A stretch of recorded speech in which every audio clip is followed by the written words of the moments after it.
আসসালামু আলাইকুম গাইস, চলে এসেছি আজকের মানে এবছরের সিজনে আমাদের স্মুদি তৈরি করতে।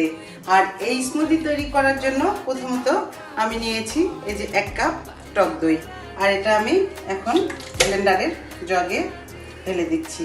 এরপরে পূর্ব থেকে কেটে নেওয়া আমগুলো, আর এই আমটা হচ্ছে গোপালভোগ আম, খুবই মিষ্টি আমটা। এই আমগুলো আমি ঢেলে দিলাম।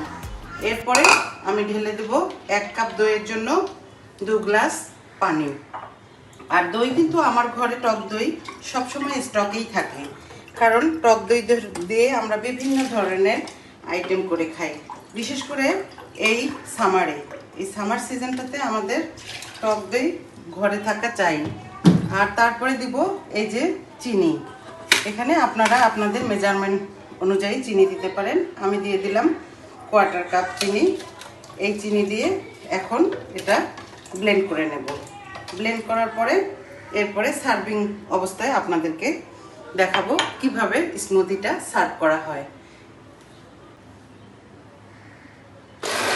এবার এই যে আমি ব্লেন্ড করে নিচ্ছি।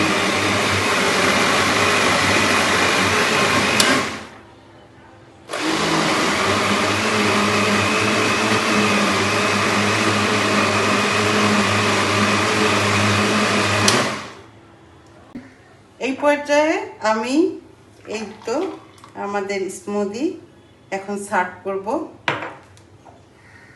এই তো দেখতে পাচ্ছেন আপনারা স্মুদির কালারটা কি যে অ্যামেজিং হয়েছে।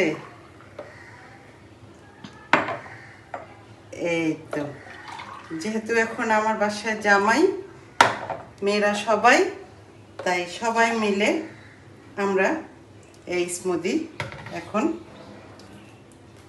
খাবো। দেখেন এই স্ট্র দিয়ে, আমার পছন্দের একটা স্ট্র, আর এই স্ট্র দিয়ে আমি অ্যাট ফার্স্ট এটা টেস্ট করব। সেই আপনারাও গরমে এরকম স্মুদি বানিয়ে খেতে পারেন। এটা স্বাস্থ্যের জন্য যেমন ভালো, আবার আমাদের হজমের জন্যও কিন্তু অনেক উপকার। ভালো থাকবেন, আল্লাহ হাফেজ।